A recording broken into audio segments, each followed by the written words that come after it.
So hi guys welcome back to my YouTube channel. आज चाहिँ दिदीमा फेरि आइसक्यौँ र आज चाहिँ हामीहरू खाँदैछौँ खाना। दिदीले चाहिँ ढेर खानु भएको छ अनि दिदीलाई चाहिँ यहाँ नेपाल आएदेखि अब विदेशमा पोर्कहरू के भन्छ अरे विदेशमा बफहरू पाउँदा भनेर चाहिँ बफहरू अनि खसी मासु धेरै खाएको भएर अहिले चाहिँ कुखुरा मासु क्रेभिङ भयो भनेर चाहिँ आज फेरि कुखुरा मासु बनाइदिएको छु। अनि यहाँ छ आलुको अचार काङ्ग्रोहरू सबै सकेको रहेछ धेरै बनाइदिउँ भने। अनि यहाँ छ दाल। अब चाहिँ हामी खान्छौँ साथीहरू।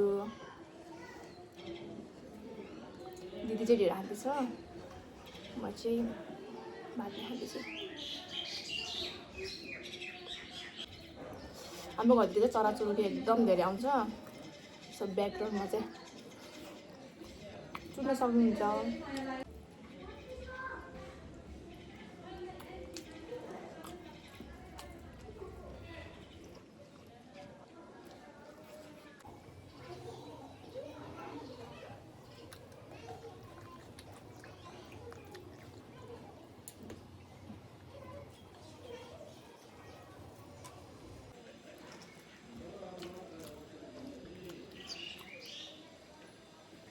आजको वेदर चाहिँ यस्तो राम्रो भएको दामी। दसैँ जस्तो लागेको छ। पानी पर्ने त उज्यालो भएको क्या सफा। हिजो दिन चाहिँ अलिक अँध्यारो थियो, घाम चाहिँ नलाग्को, पानी नपरेको थियो। अरू चाहिँ उज्यालो।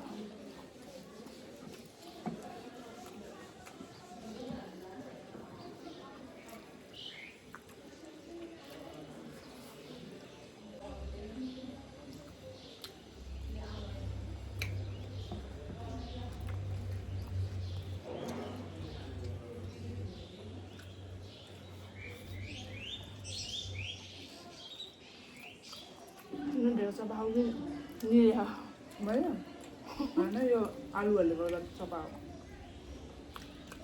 मैले चाहिँ सफा हुन्छ। त्यसरी गर्दा चपा हो।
दिदीले चाहिँ खाना थपेर लिएर आउनुभयो।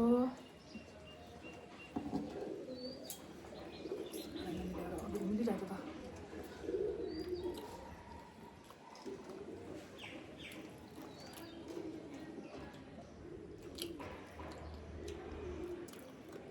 पिरोलो खोज्छ नि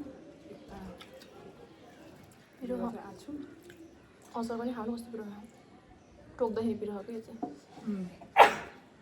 सरी।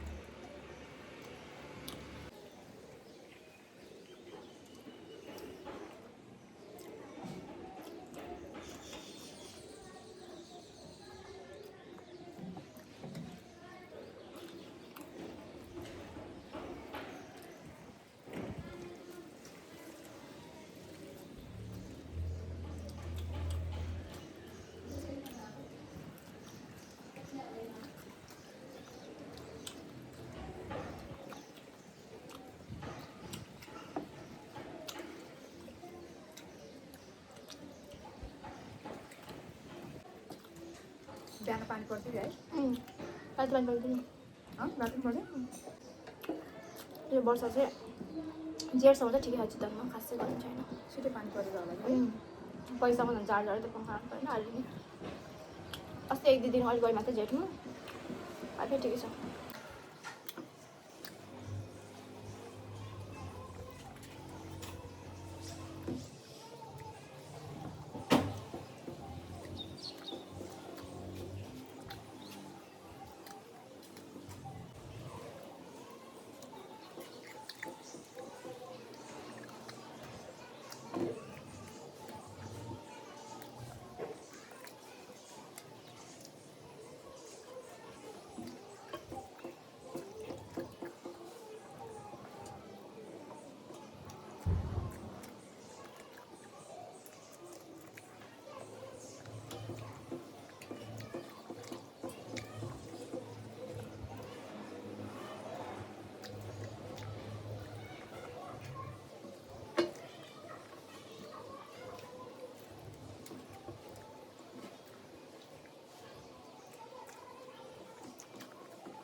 यहाँ पनि गर्नुपर्छ मुखबाट गरेन है म यहाँ भन्दैन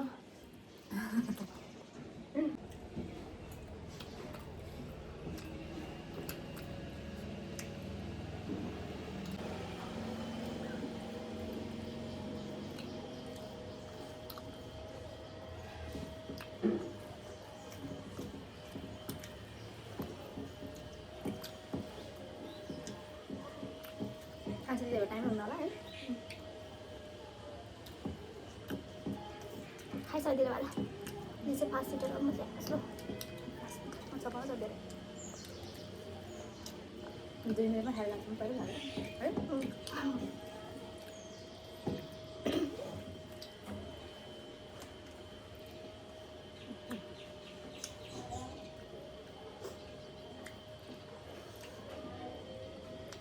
कस्तो रसमा खानु सो आजलाई चाहिँ यति नै थियो गाइसहरू अब हामीहरू फेरि अर्को भिडियोमा भेट्छौँ बाई